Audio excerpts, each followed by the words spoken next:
Hey, Jay here. We got our latest project bike. This is for dirtbikes.com. Really cool older bike. It's a 2004 KTM 450 EXC, so it's street legal. This is a buddy of mine, Dave Schmidt's personal bike. He owns Schmidt Performance. He does suspension tuning in Southern California, and it's his personal bike. A while back, he was riding it, and he could hear the main countershaft transmission bearing going out. And so he's like, I gotta tear this thing apart. So he tore it apart, and it's been down for a while. That tends to be the case when you rebuild these things. So he told me he was going to be working on this thing. I'm going to say, hey, let's do something on this, because they're really cool to see these old bikes fixed up and not gone out to the garage heap or parted off on eBay. So he pulled the engine out to repair it, and while he was doing that, he figured he'd powder coat the frame and just go through this thing completely. So we're going to show you everything he did to this thing. So when you take a bike down to the frame to powder coat it, it's really important you take it to a good powder coater that can tape everything off, your holes and so forth, so that when you put your motor back in, it goes in smoothly. You don't have to file things off. When you bolt up your coil and things, it grounds out properly. So those are things to look for when you do a frame up restoration. A lot of guys like to do these projects in the wintertime when they're in cold weather areas and they can't ride during the winter. It's a good time to do these projects. So of course, being a suspension guy, one of the key things he did when it was apart was went through the suspension completely, put all new seals, components, and revalved it for him. In the shock, he has newer components in here, some newer components and an STI bladder in this thing, all set up the way he likes, and it can update the suspension action of this bike. So for the engine on these KTMs, they're really strong and they do last a long time. This is an 04, so to have a transmission bearing go out, 12 years later or whatever is somewhat acceptable, let's say.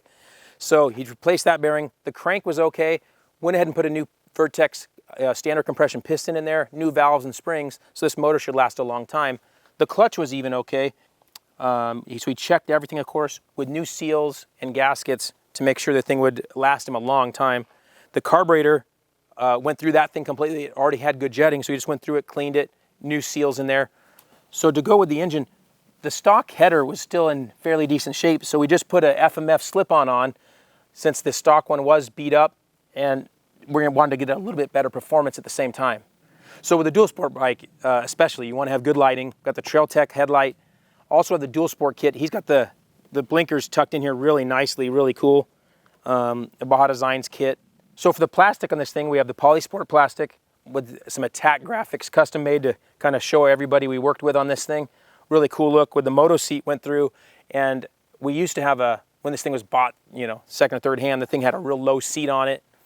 So they had a new foam for us. So we got a new foam put on with a really nice seat cover for extra grip. IMS makes some really good products as well. We have their large fuel tank on here. A must on a dual sport bike where you want to do some big rides.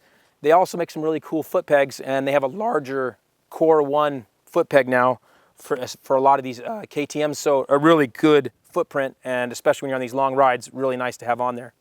A nice kickstand on a dual sport or off-road bike is a must.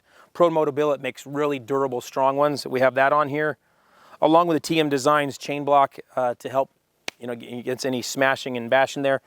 Also, on the other side, the Tusk makes a really cool rear disc guard now for most off-road bikes, and that's kind of a must on these when you're riding in rocks and tough terrain. So our radiators were still in pretty good shape. We have the Trail Tech fan to help keep this thing a little cooler. These older bikes, especially getting the tight trails, you want to really make sure you're keeping the thing cool. We have the CV4 higher temp cap, along with the CV4 hoses in orange as well to give it a nice look. So of course you want to have a skid plate on this thing. Some of these older bikes, it's tough to find a lot of aftermarket ones. The KTM one is still available from KTM. Same thing with the frame guards as well from KTM. Tusk makes a really good brake lever and shift lever for these bikes that looks good and works well. Hey, so that's a quick look at this, a lot of the parts we used. Dave did a really good job building this thing. When you put it all back together, it's a good idea. Obviously, you're going to grease everything and double check everything. I like to take a photo as I take it apart with my smartphone or tablet. Take a photo of everything so that when you go back a month or two later, whatever your time frame is, you can check everything out. A lot of guys are concerned about, hey, I can't afford to do all that stuff. We don't expect you to. I mean, this is just giving you some ideas what you could do on your project bike or your KTM, whatever it be. We kind of roughly figure if you did all the work yourself on this build, you could probably get away in the under $3 grand range. Obviously, wheels and tires are, you know, going to be a big part of that. You know, on top of that, some of the stuff we did to make it look good.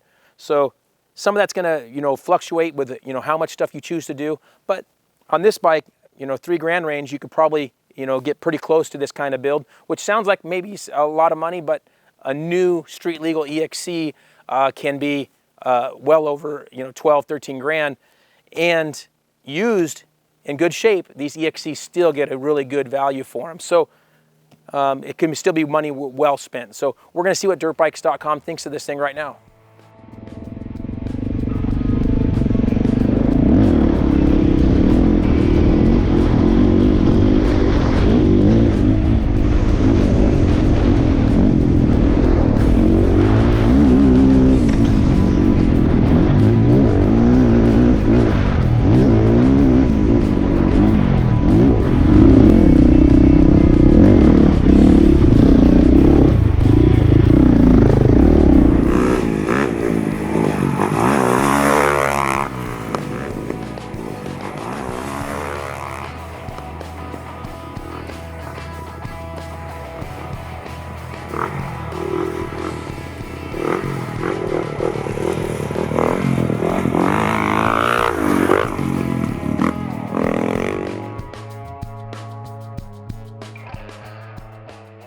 Hey guys, this is Nick. We just got done riding the KTM out here.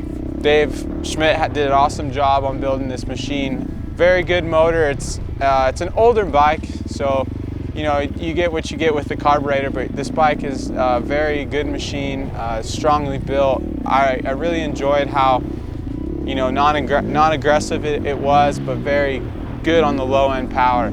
That's what you want for a dual sport like this.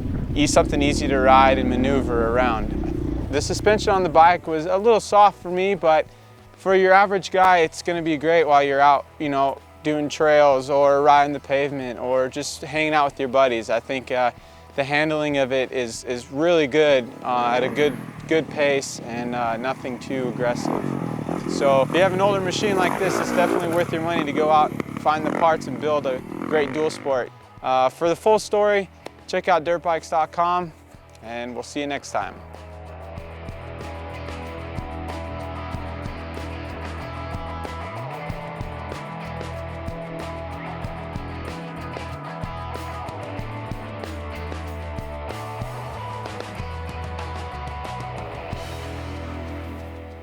That was awesome. Okay,